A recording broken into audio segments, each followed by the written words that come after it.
ಅದದ್ದು ಉಲ್ಟಾ ಕ್ಯಾರೆಕ್ಟರ್ ಹೇಳೋದು, opposite character.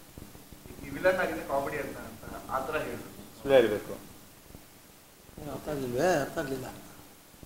ನಿಮ್ದು ಒರಿಜಿನಲ್ ಈ ಕ್ಯಾರೆಕ್ಟರ್ ಏನಿದೆಯಲ್ಲ ಅದ್ರ ಆಪೋಸಿಟ್ ಕ್ಯಾರೆಕ್ಟರ್ ಸುಳ್ಳು ಹೇಳ್ಬೇಕು ಅಷ್ಟೇ.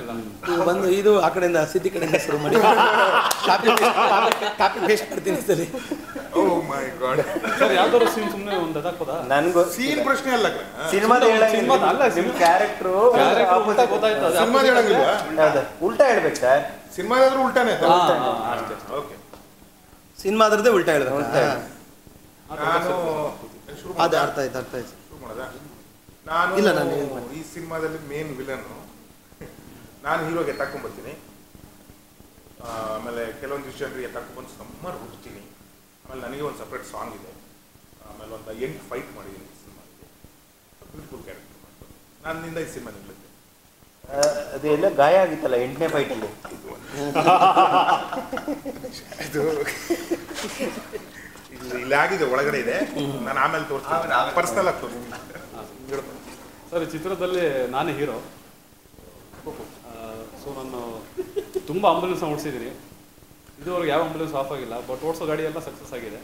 ಎಲ್ಲ ಪೇಷಂಟ್ಗಳಿಗೂ ಟ್ರೀಟ್ ಮಾಡಿದ್ದೀನಿ, ಎಲ್ಲರೂ ಬದುಕಿದ್ದಾರೆ. ಡ್ರೈವರೇ ಟ್ರೀಟ್ ಮಾಡ್ತಾರೆ ಸರ್. ಆಂಬುಲೆನ್ಸ್ ಯಾವ ಆಂಬುಲೆನ್ಸು? ನಾಯಿ ಅನಿಮಲ್ ಬೋರ್ಡ್ದು ಇದು ನನ್ನ ಕ್ಯಾರೆಕ್ಟರ್. ಅನಿಮಲ್ ಬೋರ್ಡ್ದು ಬೀದಿ ನಾಯಿಗಳು. ಯಾರು ಸರ್? ಬರೀ ಹುಲಿಗಳು ಇಲ್ಲ, ಹುಲಿಗಳಷ್ಟೇ. ಎಸ್, ಬರೀ ಆಕ್ಟರ್ಗಳಿಗೆ ಬರೀ ಆಕ್ಟರ್ಗಳಿಗೆ ಮಾತ್ರ.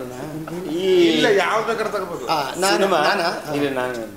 ನಾನಲ್ಲ, ಈ ಸಿನಿಮಾ ಬಂದು ಸಿಕ್ಕಾಪಟ್ಟೆ ದೊಡ್ಡ ಆ್ಯಕ್ಷನ್ ಸಿನಿಮಾ, ತುಂಬ ಕಮರ್ಷಿಯಲ್ ಸಿನಿಮಾ. ಓಕೆ, ಆಲ್ಮೋಸ್ಟ್ ಒಂದು ರೊಮ್ಯಾಂಟಿಕ್ ಸಾಂಗ್ ಇದೆ, ಅದು ನ್ಯೂಜಿಲೆಂಡಲ್ಲಿ ಶೂಟ್ ಮಾಡಿದ್ವಿ. ಓಕೆ, ಆಮೇಲೆ ಹೀರೋ ಆ್ಯಕ್ಚುಲಿ ಒಂದು 18 ಗೆಟಪ್ಸ್ ಇದು ಕಾಸ್ಟ್ಯೂಮ್ ಹಾಕಿದ್ದಾರೆ. ತುಂಬ ಕಾಸ್ಟ್ಲಿ. ಒಂದು ಕಾಸ್ಟ್ಯೂಮ್ ಒಂದು ಆಲ್ಮೋಸ್ಟ್ 1.5 crores ಏನೋ ಆಯಿತು. ಅದು ಪ್ರೊಡ್ಯೂಸರು ಪ್ರೊವೈಡ್ ಮಾಡಿದ್ರು. ಅದಕ್ಕಿಂತ ಮಜಾ ಏನಂತಂದರೆ ಸುದೀಪ್ ಸರ್ ಇದ್ದಾರಲ್ವಾ ನಮ್ಮ ಸಿನಿಮಾಲ್ಲಿ, ಮತ್ತು ಈ ಪಾತ್ರಗಳು ಎಲ್ಲರೂ ಕೂಡ ಏಲಿಯನ್ಸ್ ಥರ, ಅಂದರೆ ಮೇಲ್ಗಡೆಯಿಂದ ಆರಿಸ್ತಿರ್ತಾರೆ. ಓಕೆ, ಇದು ಆ್ಯಕ್ಚುಲಿ ನಮ್ಮ ಸಿನಿಮಾದ ಒಂದು ಬೆಸ್ಟ್ ಇದು ಪಾರ್ಟ್. ಓಕೆ,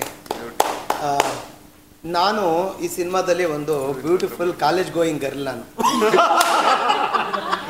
ನಂದು ತುಂಬ ಬಬ್ಲಿ ಕ್ಯಾರೆಕ್ಟ್ರು. ತುಂಬ ಬಡತನದಲ್ಲಿ ಬೆಳೆದಂಥ ಒಂದು ಹೆಣ್ಮಗಳು ನಾನು. ಬಟ್ ತುಂಬ ಬ್ಯೂಟಿಫುಲ್ ಫಿಗರ್ ನಾನು. ಹಾಗಾಗಿ ನಮ್ಮ ಸಿನಿಮಾದ ಹೀರೋ ನಾಯಕ ನಟ ಪೃಥ್ವಿ ಅವರು ನನ್ನ ಹಿಂದೆ ಬಿದ್ದುಬಿಟ್ಟಿರ್ತಾರೆ. ನಿನ್ನೆ ಲವ್ ಮಾಡೋದು ಅಂತ. ನಮ್ಮದು ಅರ್ಕಂತಿನ ಬಡತನ. ನಾನು ಬಟ್ಟೆಗೆ ತ್ಯಾಪೆ ಹಾಕ್ಲಾ, ಇವನ್ ಪ್ರೀತಿ ನೋಡ್ಲಾ ಅನ್ನುವಂಥ ಒಂದು ಪೇಚಾಟದ ಮಧ್ಯೆ ಒದ್ದಾಡುವಂಥ ಒಂದು ಮುಗ್ಧ ಹುಡುಗಿ ಪಾತ್ರನ ಮಾಡಿದ್ದೀವಿ. ಇದ್ರ ಮಧ್ಯೆ ಆ ಹುಡುಗಿ ಇವನ್ನ ಮದುವೆ ಆಗ್ತಾಳ, ಇಲ್ಲ ಇವನೇ ಇದರಿದ್ದದವಳು ಬೇಡ ಅಂತ ಬಿಟ್ಟು ಹೋಗ್ತಾಳ ಅನ್ನೋದೇ ಕ್ಲೈಮ್ಯಾಕ್ಸು. ಹಾಗಾಗಿ ಒಂದು ಮುದ್ದಾದ ಬಡವ್ರ ಮನೆ ಹೆಣ್ಮಗಳದು ಒಂದು ಪಾತ್ರ ಮಾಡಿದ್ದೀನಿ. ಆ ಸೀನ್ ಹೇಳಲೇ ಇಲ್ಲ. ಯಾವುದು ಸರ್? ಅದೇ ಇಬ್ಬರದು. ಇಲ್ಲ ಸರ್, ಅದೇ ಇವರು ಅದನ್ನ ತುಂಬ ಒತ್ತಾಯ ಮಾಡಿ ಡೈರೆಕ್ಟರ್ಗೆ ಹೇಳಿದ್ರು ಆ ಥರದ್ದು ಒಂದು ಮಾಡಲೇಬೇಕು ಅಂತ. ಆಮೇಲೆ ನಮ್ಮ ಅಪ್ಪಾಜಿ ನಮ್ಮ ಮನೆಗೆ ಇದೆಲ್ಲ ಬರೋದಿಲ್ಲ, ಈ ಥರ ಎಲ್ಲ ಮಾಡಿದ್ರೆ ನಾವು ವಾಪಸ್ ಕರ್ಕೊ ಹೋಗ್ತೀವಿ ನಮ್ಮ ಮಗಳನ್ನ ಅಂತಂದ್ರು. ಆಮೇಲೆ ಅರ್ಧ ಸಿನಿಮಾ ಆಗಿತ್ತಲ್ಲ, ಕಟ್ಕೊಳ್ಳಂಗಿಲ್ಲ ಬಿಡಂಗಿಲ್ಲ ಅಂತೇಳಿ ಆಯ್ತು ಹಾಳಾಗೋಗ್ಲಿ ಅಂತ ಸೀನ್ ಇಲ್ದಂಗೆ ಮಾಡಿದ್ದಾರೆ. ಅದು ತುಂಬ ಗೌರವವಾಗಿ ಮುದ್ದಾಗಿ ಮಾಡ್ತಿದ್ದೀವಿ. ಒಂದು ಡೈಲಾಗ್ ಹೇಳ್ಬಿಡಿ ಪ್ಲೀಸ್. ಮುಗ್ಧವಾದ ಹೆಣ್ಣಿನ ಗೌರವವಾಗಿ. ಅದು ಅದೇ ಟೋನ್ ಮಿಕ್ಸ್ ಮಾಡಿ ಹೇಳ್ತಿರಲ್ಲ, ಅದು ಹೆಂಗೆ ಹೇಳ್ಬೋದು? ಟಚ್ ಮಾಡಿ ಪಕ್ಕದಲ್ಲಿ ಅವರೆಲ್ಲ. ಬೇಡ ಕೃಷ್ಣ ರಂಗಿನ ಆಟ ಬಟ್ಟೆ ನೆನೆಬೋದು ಹಿಂಗಿರ್ಬೋದು. ಇಷ್ಟು ಸರ್ ನನ್ನ ಪಾತ್ರ. ಫ್ಯಾಂಟಾಸ್ಟಿಕ್. ಪೃಥ್ವಿ ಅವರು ಈ ಫಿಲಮಲ್ಲಿ ಹೀರೋ ನಮ್ಮ ಸಿದ್ದಿ ಬೈ ಆದ್ರಿಂದ ಹೀರೋಯಿನ್ ಇವರೇ ಇದ್ರು.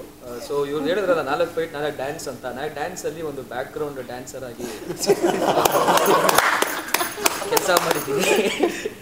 ನಾಲ್ಕು ಸಾಂಗಲ್ಲೂ ಇದ್ದೀನಿ. ಅದೇ ಒಂದು 4ನೇನೋ 5ನೇ ರೋಲ್ಲಿ ಲಾಸ್ಟಲ್ಲಿ ಸ್ವಲ್ಪ ಆಡಿಸಿದ್ದಾರೆ. ಸೊ ತುಂಬಾ ಪ್ರತಿ ಶಾಟ್ ಅಲ್ಲಿ ಕೈ ಎತ್ತಾ ಇದ್ರು ನನಗೆ ಫೋಕಸ್ ಹೀರೋ ಪಕ್ಕದಲ್ಲಿ ನಿಲ್ಲಿಸಿ ಅಂತ. ಇಲ್ಲ, ಅದು ನಾವು ಲೈಟ್ಗೆ ಎಫೆಕ್ಟ್ ಆಗುತ್ತೆ ನಮ್ಮ ಹೀರೋಗೆ ಅಂತೇಳಿ ಈ ಬಿದ್ದು ನಮ್ಗೆ ವರ್ಕ್ ಆಗಲ್ಲ ಅಂತ. ಒಂದು ಅರ್ಧ ಸೆಕೆಂಡ್ ಬಂದು ಹೋಗ್ತೀನಿ sir. Thank you Ambareesh sir, chance ಕೊಟ್ಟಿದ್ದೀನಿ. ಇಂಥ ಪಾತ್ರ ನಾನು ಲೈಫಲ್ಲೇ ಮಾಡಿಲ್ಲ. Thank you sir. ಅಷ್ಟೇ ಸರ್. ಕಾಂಪಿಟೇಷನ್ ಎಲ್ಲ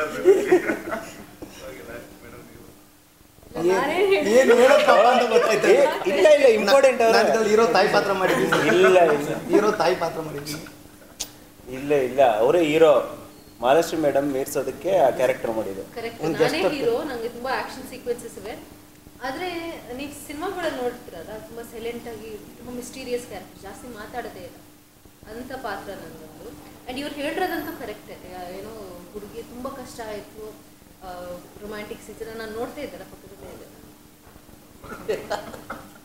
ಕತ್ತಿ ಪೀಸು ಇದು ಒಂದು ಸೀನ್ ಇದೆ ಸರ್ ಅದು. ಹಂಗೆ ಕತ್ತಿ ನಮ್ಮ ರೊಮ್ಯಾಂಟಿಕ್ ಸೀನಲ್ಲಿ ನಿಮ್ಮನ್ನ ಕರೆಸಿದ್ರು ಅಂತ ಗೊತ್ತಾಗಲಿಲ್ಲ ನನಗೆ. ಲೈಟ್ಸ್ ಮ್ಯಾನ್ ಏನಾದ್ರು ಕಮ್ಮಿ ಇದ್ರ ಒಂದೆರಡು ಲೈಟ್ ಇಡ್ಕೊಳ್ಳಮ್ಮ ಅಂತ ರಿಫ್ಲೆಕ್ಷನ್ಗೆ. ನಾವೇನೋ ಕತ್ತಲ್ಲಿ ಇಬ್ರು ಕರ್ಗೆ ಏನೋ ಮಾಡ್ಕೊತಾ ಇವ್ರು ಯಾಕೆ ಬಂದ್ರು ಗೊತ್ತಾಗಲಿಲ್ಲ ನನಗೆ.